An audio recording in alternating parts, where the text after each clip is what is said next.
Hello बच्चों, let's read this question. So this question says, in the figure shown, find the total magnification after two successive reflection, first on M1 and then on M2. Alright, आपको यहाँ पर क्या बताना है बच्चों? Magnification बताना है. ऑलराइट, तो चलिए इस क्वेश्चन को स्टार्ट करते हैं. So we can write down the key concept of this question. इस क्वेश्चन का की कॉन्सेप्ट आप क्या लिख सकते हैं? मैग्निफिकेशन लिख लीजिए. क्या लिख लीजिए? Magnification. Magnification, this will be the key concept of this question. Alright, अब बच्चों देखिए मैग्निफिकेशन और डिफाइन कैसे करते हैं. मैग्निफिकेशन होता है देखिए आपका माइनस डी बाई यू के मिरर के लिए इट होता है, ठीक है. और देखिए मैं एक फॉर्मूले का कंटिन्यूसली यूज करूंगा. मिरर फॉर्मूला क्या होता है? One over v is equal to one over u, one over v plus one over u is equal to one over f. इसको सॉल्व करेंगे तो यहाँ से v की वैल्यू आपकी u f divided by u minus f आती है. तो मैं इस फॉर्मूले का डायरेक्ट यूज करूंगा, ठीक है. कैलकुलेशन लेंदी होगी, इसको करूंगा तो डायरेक्ट मैं इसका यूज करूंगा. v की आपकी इमेज पोजीशन, u के आपके ऑब्जेक्ट पोजीशन, f की आपकी फोकल लेंथ, ठीक है. ठीक है, तो ये सब मैं यहाँ पर डायरेक्ट यूज करूंगा. बच्चों देखिए इस क्वेश्चन को स्टार्ट करते हैं. यहाँ पर देखिए आपका मिरर पहला बोल रखा है कि in the figure shown the total magnification after two successive reflection from first on M1. पहला M1 में हो रहा है, ठीक है. ये देखिए आपका इस तरीके से, ये आपका एक मिरर है, ठीक है. ये किस टाइप का मिरर है? This is convex mirror. क्या है? कन्वेक्स मिरर, ठीक है. कन्वेक्स वाली साइड पर क्या हो रहा है? इसका रिफ्लेक्शन होगा, ठीक है. और यहाँ पर ये आपका क्या है? कोई ऐसे concave mirror. This is the concave mirror, ठीक है. ये क्या आपका कनकेव मिरर. यहाँ पर कहीं आपने एक ऑब्जेक्ट रखा हुआ है, ठीक है. ऑब्जेक्ट आपका एक्सटेंडेड है, ठीक है. ये 10 सेंटीमीटर ये है, यहाँ से यहाँ तक की डिस्टेंस ये 30 सेंटीमीटर दे रखी है. और कुछ गिवन किया है, ठीक है. इतना ही गिवन किया हुआ है, ठीक है. पहले वाले इस मिरर का नाम आपका M2 रखा गया है, इस मिरर का नाम आपका M1 रखा गया है. और फोकल लेंथ भी गिवन कर रखी है, ठीक है. ये आपका देखिए कन्वेक्स है तो उसका फोकल लेंथ पॉजिटिव होगी, ये कनकेव है तो नेगेटिव होगी. This is right. ऑलराइट, ये आपका ऑब्जेक्ट है. पहला रिफ्लेक्शन देखिए M1 से हो रहा है. M1 से देखिए कंसिडर करते हैं, रे यहाँ से जाएगी तो नेगेटिव और ये पॉजिटिव, ठीक है. ये आपका ऑब्जेक्ट है बेसिकली, ठीक है. This is object. तो देखिए पहले M1 से रिफ्लेक्शन होगा, ठीक है. ऑब्जेक्ट डिस्टेंस देखिए यू कितना है आपका?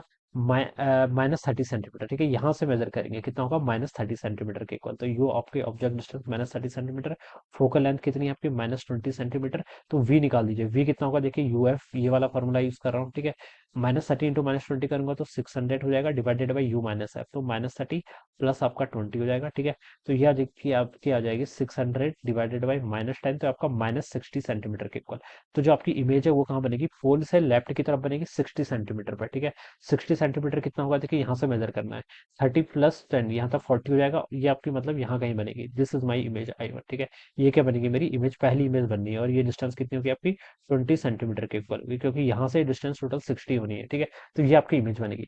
अब this is the image form by the mirror M1, ठीक है. And now this will act like an object for the, देखिए ये आपकी वर्चुअल ऑब्जेक्ट बनेगा. ऑब्जेक्ट है ना ये, I1 is acting like an object for the mirror M2. और ये वर्चुअल ऑब्जेक्ट की तरह एक्ट करे. कैसे? देखिए इसको आप रे डायग्राम से समझ सकते हैं. देखिए ये आपकी रे ऑफ लाइट मान लीजिए ऐसे जा रही है, ठीक है. आप parallel to the principal axis, ये कहाँ से पास करेगी? आपकी फोकस से पास करेगी. कहाँ से? फोकस से. तो ये रे ऑफ लाइट आपकी कुछ इस तरीके से चले जाएगी, ठीक है. एक रे को आप कहाँ से निकाल दीजिए? इसके पोल पर, और ये यहाँ से आपकी ये रे इस तरीके से कुछ जाएगी तो इस तरीके से मीट करेगी, ठीक है. तो यहाँ पर कहीं आपके ऐसे क्या बनेगा बच्चों? इमेज बनेगा, ठीक है. इमेज आपकी जितने प्रिंसिपल एक्सिस से दूर होती है उतनी ही लार्ज होती है, ठीक है. ये हमें पता है. तो ये आपकी इमेज बनेगी. And now this image will act like an object. ये कैसे एक्ट करेगी? ऑब्जेक्ट की तरह एक्ट करेगी. किसके लिए? मिरर M2 के लिए, ठीक है. तो देखिए बच्चों, ये आपका जो ऑब्जेक्ट है किसके लिए? मिरर M2 के लिए. ये आपका वर्चुअल ऑब्जेक्ट है, ठीक है. क्योंकि देखिए रेज आपकी ऐसे आती हुई दिखाई दे रही है, ठीक है. ये रे आपकी देखिए ऐसे आती हुई दिखाई दे रही है. तो ये वाली साइड रे जिस साइड से जाती है, जैसे रे यहाँ से जा रही थी तो इस साइड को नेगेटिव, और जिस साइड को जाती है उस साइड को पॉजिटिव कंसिडर करते हैं. ये रे आपकी यहाँ से जाती हुई दिखाई दे रही है तो ये साइड नेगेटिव, किस साइड को जा रही है? इस साइड को क्या करेंगे? पॉजिटिव कंसिडर करेंगे, ठीक है. तो ये आपका यहाँ पर से ऐसे कन्वेंशन हो जाएगा. ये कैसा मिरर है आपका? देखिए this mirror is convex mirror. कैसा मिरर? कन्वेक्स मिरर है. कन्वेक्स मिरर की फोकल लेंथ क्या होती है? पॉजिटिव होती है. वो यहाँ से भी हमें दिख रहा है, ठीक है. ये साइड आपकी पॉजिटिव होगी, ठीक है. अब देखिए रिफ्लेक्शन फ्रॉम सेकंड मिरर लिख लीजिए. क्या लिख लीजिए? रिफ्लेक्शन फ्रॉम फर्स्ट मिरर का तो हमने देख लिया. अब रिफ्लेक्शन फ्रॉम सेकंड मिरर अगर हम करेंगे, सेकंड मिरर यानी कि M2 सेकंड मिरर, ठीक है. ये हमें यहाँ पर बताना है, ठीक है. अब देखिए इसके लिए क्या है आपका? ये ऑब्जेक्ट है, कितने डिस्टेंस पर है? I1 act like an object 20 centimetre पर. तो यू कितना हो जाएगा यहाँ से आपका? 20 सेंटीमीटर. प्लस में लिखेंगे. फोकल लेंथ कितना है? 10 सेंटीमीटर के इक्वल. तो इससे जो इमेज बनेगी आपकी फाइनल, वो कहाँ पर बनेगी? UF, यानी कि इनका multiply 200 divided by u minus F. 20 minus F करेंगे तो 20, तो यहाँ से आपका 20 सेंटीमीटर के इक्वल हो जाएगा, ठीक है. तो ये 20, ये आप बात बिना कैलकुलेट कर भी बता सकते थे. आपकी जो फाइनल इमेज बनेगी वो भी यहीं पर ही बनेगी, ठीक है. ये आप बिना कैलकुलेट कर भी बता सकते थे. कैसे बता सकते थे? अगर आपको पता है, देखिए अगर आपका object radius of curvature curvature पर रखा होता है तो उसकी इमेज जस्ट उसके बिलो बनती है, बस अपोजिट बन जाती है, ठीक है। तो इसकी इमेज भी आपकी यहीं पर ही बनेगी, I2 की इमेज भी इसी पॉइंट पर बनेगी, ठीक है। ये देखिए इसकी फोकल लेंथ कितनी है, M2 मिरर की 10 सेंटीमीटर के इक्वल है। रेडियस ऑफ कर्वेचर भी कितनी होगी, रेडियस ऑफ कर्वेचर आपकी 2 टाइम्स फोकल लेंथ, यानी कि 20 सेंटीमीटर की।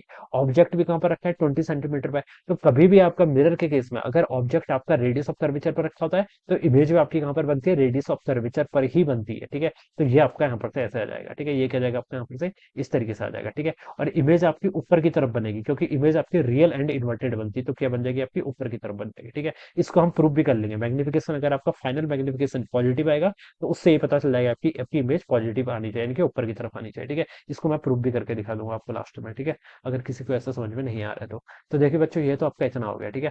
अब पहले आप मुझे यहाँ पर बताना है कि टोटल मैग्निफिकेशन बताना है। टोटल मैग्निफिकेशन कितना होगा, magnification from first mirror into magnification from the second mirror. पहले मिरर से मैग्निफिकेशन देखिए -V1/U1 लिख लीजिए, ठीक है। और सेकंड मिरर से आपको -V2/U2 लिख लीजिए, ठीक है। माइनस से आपका माइनस साइन कैंसिल हो जाएगा, ठीक है। तो अब ये हो जाएगा V1/U1 टाइम्स आपका कितना V2/U2, ठीक है। अब मैं यहाँ पर वैल्यूज रख लेता हूँ। पहले मिरर यानी कि M1 से देखिए आपका V क्या आपकी V आपका क्या होता है, V आपकी इमेज डिस्टेंस होती है। इमेज तो बच्चों आपकी यहाँ पर बनी है I1 पे, पहले वाले के कारण। कितने डिस्टेंस पे बनी, देखिए -60 सेंटीमीटर पे, तो आप इसको -60 लिख लीजिए। डिवाइडेड बाई यू की आपकी ऑब्जेक्ट पोजीशन। ऑब्जेक्ट देखिए यहाँ पर है, कहाँ पर 30 नहीं बच्चों, -30 सेंटीमीटर पे, यहाँ से देख लीजिए, ठीक है। तो -30 के इक्वल हो जाएगा। इंटू आपका V2 की आपकी जहाँ पर फाइनल इमेज बनी है, फाइनल इमेज भी आपकी यहाँ पर बनी है। इसकी डिस्टेंस बच्चों देखिए कितनी है, इसकी 20 सेंटीमीटर है। ये सेकंड वाले से कैंसिल करेंगे क्योंकि इससे हुआ है आपका रिफ्लेक्शन, ठीक है। ये प्लस में आया है तो प्लस 20 सेंटीमीटर हो जाएगा। डिवाइडेड बाय आपका ये भी आपका 20 सेंटीमीटर पे, ऑब्जेक्ट भी कहाँ पड़ता है 20 सेंटीमीटर पे, तो ये भी 20। तो यहाँ से तो आपका ये हो जाएगा और यहाँ से आपका 2, तो 2 टाइम्स 1 के इक्वल आएगा। तो नेट मैग्निफिकेशन आपका 2 के इक्वल आएगा। देखिए मैग्निफिकेशन प्लस है, मैंने पहले ही बोल दिया था, मैग्निफिकेशन प्लस है मतलब इमेज और जो आपकी ऑब्जेक्ट और इमेज है वो दोनों क्या बनेंगी आपकी, ये एक्सिस प्रिंसिपल एक्सिस के अपवर्ड डायरेक्शन में ही बनेगी, ठीक है।